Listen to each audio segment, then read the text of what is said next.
வெள்ளரிக்காயை வைத்து weight loss recipe எப்படி செய்கிறதுன்னு பார்க்கலாமா? Welcome to Rahana's kitchen. அதுக்கு 2 வெள்ளரிக்காவை சரிபாதியாக கட் பண்ணி எடுத்துக்கலாம். அதனுடைய ஸ்கின்னை நல்லா பீல் பண்ணி விட்டுட்டு நடுவில் இருக்கிற இந்த விதை பகுதியை நம்ம யூஸ் பண்ண போகிறதில்ல, அதனால் அதையும் தனியாக எடுத்து விட்டுக்கலாம். அடுத்து சரிபாதியாக கட் பண்ணி விட்டுட்டு 2 வெள்ளரிக்காயும் நல்லா துருவி எடுத்துக்கலாம். துருவிய வெள்ளரிக்காவை 1 கப் அளவுக்கு அளந்து எடுத்துக்கலாம். அளந்து எடுத்துக்கிட்ட வெள்ளரிக்காவை ஒரு கிண்ணத்துக்கு மாற்றி விட்டுக்கலாம். அது கூடவே 1/2 கப் அளவுக்கு ரவையை சேர்த்துக்கலாம். தேவையான அளவு உப்பை சேர்த்து ஃபஸ்ட்டு எல்லாத்தையும் ஒரு தடவை நல்லா பிசைஞ்சு விட்டுக்கலாங்க.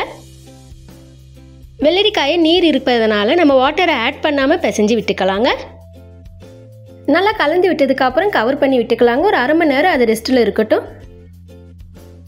1/2 மணி நேரத்திற்கு அப்புறம் ஓப்பன் பண்ணி விட்டுக்கலாம். பாருங்கள், ரவை நல்லா சாஃப்டாகி வந்திருக்கு.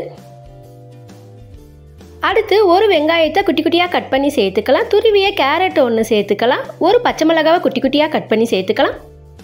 நல்லா சாப் பண்ண கருவேப்பிலை மல்லி கொஞ்சம் சேர்த்துக்கலாம். எல்லாத்தையும் நல்லா கலந்து விட்டுக்கலாம். அடுத்து இது தவால எப்படி போட்டு எடுக்கிறதுன்னு பார்க்கலாம் வாங்க. ஒரு கிண்ணத்தில் இந்த மாதிரி தண்ணி எடுத்துக்கலாங்க. தவால 2 டிராப் எண்ணெயை விட்டு எல்லா பக்கமும் நல்லா அப்ளை பண்ணி விட்டுக்கலாம். ரெடி பண்ணி எடுத்துருக்கிற மாவுலேருந்து பெரிய பால் சைஸுக்கு ஒரு உருண்டையை எடுத்துக்கலாங்க. சூடான தவால இந்த உருண்டையை வச்சு விட்டுக்கலாங்க. தண்ணியை தொட்டு தொட்டு நம்ம ராகி அடையை தட்டுற மாதிரி தட்டி விட்டுக்கலாம்.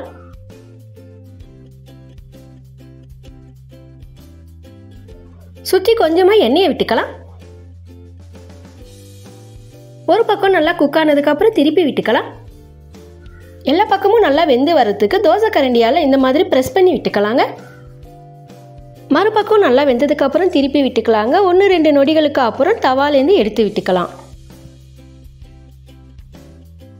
வெள்ளரிக்காய் அடை நல்லா சுட சுட ரெடி ஆகிடுச்சிங்க. ஒரு பிளேட்டுக்கு மாற்றி விட்டுக்கலாம். சட்னியோடு பரிமாறி விட்டுக்கலாம். வெள்ளரிக்காய் அடை சூப்பராக ரெடி ஆகிடுச்சிங்க. நீங்களும் ஒரு தடவை ட்ரை பண்ணி பாருங்கள். இது வரைக்கும் நம்ம சேனலை சப்ஸ்கிரைப் பண்ணாதவங்க சப்ஸ்கிரைப் பண்ணுங்கள். பக்கத்தில் இருக்கிற பெல் ஐக்கானை கிளிக் பண்ணி சப்போர்ட் பண்ணுங்கள்.